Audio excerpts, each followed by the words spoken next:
राधे राधे दोस्तों, डिवाइन लड्डू गोपाल में आपका स्वागत है।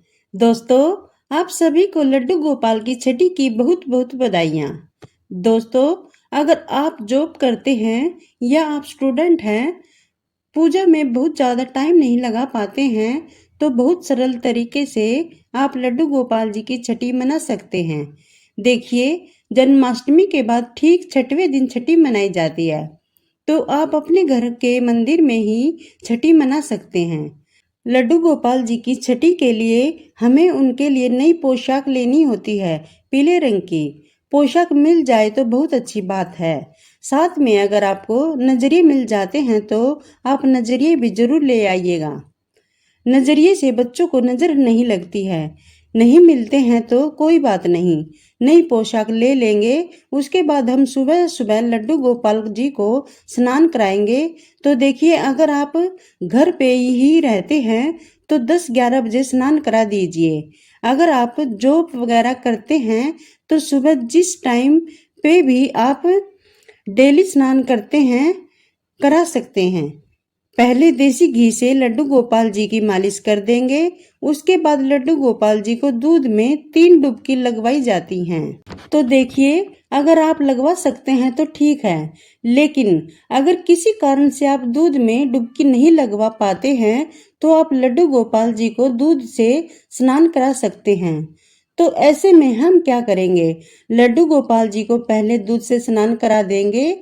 दूध से स्नान कराने के बाद यह जो स्नान कराया हुआ दूध है, इसे हम अलग से रख लेंगे, क्योंकि ये प्रसाद बन जाएगा। इसी को छठी का दूध कहते हैं। तो यह आप सब में बांट दीजिए। घर के सभी सदस्यों में आप ये बांट दीजिएगा। दूध से स्नान कराने के बाद हम लड्डू गोपाल जी को जल से स्नान कराएंगे और फिर हम लड्डू गोपाल जी का सुंदर सा श्रृंगार कर देंगे। नहलाने के बाद पहले हम इत्र लगा देंगे। इसके बाद फिर हम पीले रंग की पोशाक लड्डू गोपाल जी को पहना देंगे। इसके बाद हम नजरिए पहना देंगे। छठी के दिन बच्चे को चांद, सूरज, तगड़ी, नजरिए ये सब चीजें पहनाई जाती हैं। नजर से बचने के लिए तो बाकी चीजें नहीं मिलती हैं तो कोई बात नहीं, अगर नजरिए मिल जाते हैं तो नजरिए सबसे जरूरी होते हैं। अगर आपके पास नजरिए नहीं हैं तो आप लड्डू गोपाल जी के हाथ पर काला धागा बांध सकते हैं, वो भी नजरिए का काम करते हैं। तो सुबह ही हम लड्डू गोपाल जी का श्रृंगार कर देंगे। लड्डू गोपाल जी का सुबह श्रृंगार करके नॉर्मल चीजों का जो आप डेली भोग लगाते हैं वो भोग लगा देंगे लड्डू गोपाल जी को। उसके बाद शाम को 4 बजे के बाद हमें छठी की पूजा करनी है। तो शाम को हम देसी घी का दीपक जलाएंगे, चंदन तिलक लगाएंगे, अक्षत समर्पित करेंगे, बांसुरी दे देंगे लड्डू गोपाल जी को और फिर हम लड्डू गोपाल जी को काजल लगाएंगे। छठी पे काजल लगाना बहुत जरूरी होता है और काजल मार्केट से नहीं लाना है। चम्मच लेके और उसको दिए के ऊपर रखेंगे तो काजल बन जाएगा। लड्डू गोपाल जी की चम्मच हमें लेनी है, या तो नई चम्मच आप ले सकते हैं।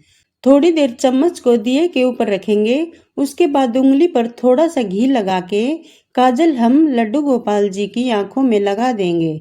आंखों में काजल लगाने के बाद आप दोनों हथेली और तलवों पर भी काला टीका लगा दें और लड्डू गोपाल जी के कान के पीछे भी काला टीका लगा दें, नजर नहीं लगेगी। और जो काजल चम्मच में बच जाएगा वो घर के सभी सदस्यों की आंखों में लगाए, क्योंकि ये काजल आंखों के लिए बहुत ज्यादा अच्छा होता है। देखिए, छठी की पूजा शाम को ही की जाती है। अगर किसी कारण से शाम को नहीं कर पाते हैं तो आप सुबह भी यह पूजन कर सकते हैं। इसके बाद हम कढ़ी चावल का भोग लगाएंगे। मुख्य जो भोग होता है वह कढ़ी चावल का होता है। इसके अलावा आप कितने भी भोग लगा सकते हैं। पूरे 56 भोग लगाए जाते हैं। लड्डू गोपाल जी को तो कढ़ी चावल का भोग आप जरूर लगाएं। इसके बाद हम लड्डू गोपाल जी को अपने सामर्थ्य अनुसार न्योछावर करेंगे।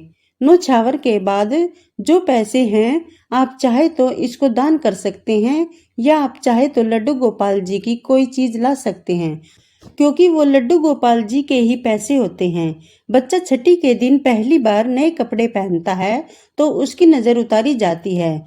तो नमक और थोड़ी सी राई लेकर हम 7 बार वार कर घर के बाहर फेंक देंगे, या तो आप अग्नि में फेंक सकते हैं। आप मिर्च वगैरह से नजर उतारना चाहते हैं तो उससे भी उतार सकते हैं। फिर हम धूप दिए से लड्डू गोपाल की आरती करेंगे। जच्चा गा सकते हैं, छठी के गीत गा सकते हैं, भजन गा सकते हैं, और कुछ भी न आए तो सिंपल आरती कर सकते हैं।